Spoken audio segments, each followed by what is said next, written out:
The gods of Asgard believed that the souls of the fallen belonged entirely to Odin, the Allfather, whose hall of Valhalla had long been the final destination of warriors who died bravely in battle. Yet one day they discovered, to their astonishment and dread, that many of these fallen no longer walked toward Odin's golden halls, but were quietly vanishing into a domain ruled by a goddess whose authority even the Allfather could not challenge, a power both serene and terrifying, capable of bending fate with the gentlest of gestures or the faintest thought, so that life and death were no longer absolutes, but choices claimed by her unseen hand.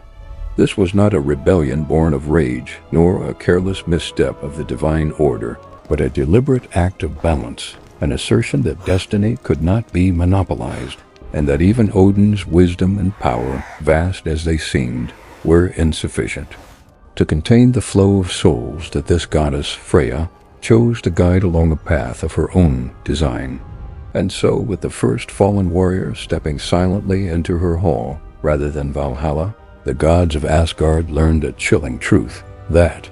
immortality, however grand, does not guarantee control. That power, no matter how absolute, can be quietly challenged,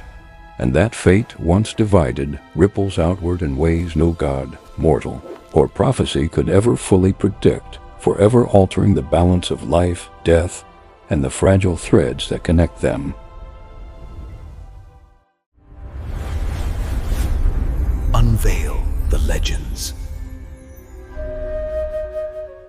Before Freya claimed the dead as her own, she was known for her unmatched beauty, her wisdom, and her mastery of seer, a form of magic capable of unraveling and reading the threads of fate in ways the Aesir gods could scarcely comprehend. Unlike the gods of Asgard, whose power was measured in strength, thunder, and conquest, Freya's authority lay in subtlety, in foresight, and in the quiet command over forces that shaped life and death itself. And while the Aesir admired her gifts, many also feared them, for her presence reminded even Odin that the threads of destiny were not his to weave alone. Freya came from the Vanir, a lineage older, quieter, and more attuned to nature and the cycles of life than the Aesir, and she carried with her knowledge and power that were both alluring and dangerous, revealing truths about mortality, war, and the human spirit that unsettled those who believed themselves masters of all outcomes. As she walked among the golden halls of Asgard, her steps were silent but heavy, her gaze calm yet full of unspoken understanding, for she saw beyond the feasts, the battles, and the endless planning, to the fragility that underpinned both gods and mortals, and in this perception lay the tension that would eventually redefine the very fate of the dead. For Freya understood what Odin, in all his wisdom, could not. That destiny is not given. It is claimed. And so, hidden beneath her serene demeanor, she quietly prepared to take an action that would forever challenge the established order, not out of defiance but out of recognition that even the mightiest god cannot hold dominion over death alone. As battles across Midgard and Asgard claimed greater numbers of souls, Odin decreed that all who died in honorable combat would belong to Valhalla, their spirits destined to feast, fight, and prepare endlessly for the final confrontation of Ragnarok. Yet Freya, perceiving the limitations of such a decree, chose a path that could never be undone, quietly claiming half of the dead for herself, guiding them to Fólkvangr, her hall, where reflection, preparation, and the mysteries of death replaced the relentless violence of Odin's vision. Her choice was neither theft nor rebellion. It was a deliberate act of balance, acknowledging that the dead, like the living, deserved more than one path, more than a single perspective of honor or glory, and that war and mortality are forces far too complex for a single god, no matter how wise or powerful, to control alone. Odin, who had sacrificed his eye for wisdom and hung from Yggdrasil to understand the deeper currents of fate, could not openly oppose her, for to do so would reveal his own limitations and tarnish his authority among the Aesir. And so, through a mixture of silent acquiescence and unspoken tension, the division of the dead was accepted, setting into motion a chain of consequences that would shape Asgard for generations. From that moment onward, the dead no longer traveled along a single path, and every choice, every act of courage or failure was now subject to a hidden judgment, a quiet realignment that left both gods and mortals questioning the very nature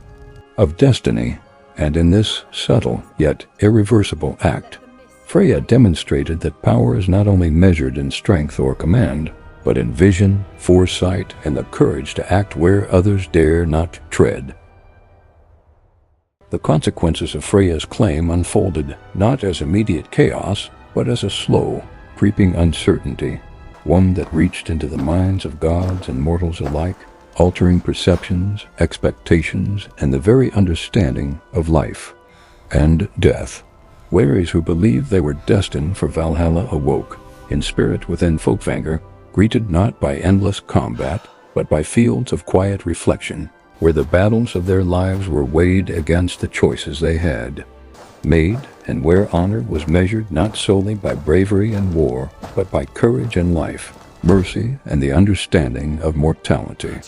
The living gods, meanwhile, wrestled with a new reality. Their power, once unquestioned, now shared, diluted in ways both subtle and profound. And Odin himself had to acknowledge that wisdom alone could not ensure obedience, that even the mightiest cannot command what does not yield to their will. Freya, though serene, bore a silent burden, for the souls she claimed carried with them grief, unfinished desires and regrets, and by accepting them, she assumed responsibility for not only their guidance, but also their sorrow, becoming a vessel for pain and wisdom intertwined, and through this, Asgard witnessed a revelation far more profound than any battle or victory. That death itself can be compassionate, just and transformative, but only when tempered by balance and insight. In this subtle reshaping of destiny, the world trembled quietly, as if acknowledging that the threads of life and death, once thought absolute, were now being woven into a new tapestry, one where courage, choice, and consequence intertwined beyond the comprehension of even the immortal. Freya's claim on the dead was neither cruel nor self-serving, nor was it a challenge to Odin's authority. It was an act of understanding, a quiet demonstration that the governance of life and death requires balance, humility, and the courage to share burdens that even the Allfather could not bear alone. The gods allowed her influence, not because they trusted her completely, but because none of them could bear the weight of all consequences, and because even immortals must recognize that destiny, like the rivers of Midgard, cannot be dammed entirely by force or command. Through her actions, Freya revealed an unsettling truth far beyond the notion of rebellion or theft, that even the gods, who see far and know much, are limited, that fate is never singular, and that power is only meaningful when guided by insight, foresight, and the recognition that life, death, and consequence are threads too delicate to be pulled by a single hand. And perhaps the most terrifying thought is that the division of the dead, the quiet realignment of destiny, and the unseen influence of a goddess's vision were not anomalies, but inevitable. For balance must exist even in realms of immortality, and even the mightiest are compelled to reckon with forces beyond their comprehension. Because when a goddess can claim the dead from the hand of the Allfather himself, it proves that no one, god, mortal, or hero, is ever truly in control, and that power, no matter how vast, is only complete when tempered by foresight, understanding, and the acceptance that life, death, and destiny are never simple, never fixed, and always quietly in motion. And that is why the gods were never innocent.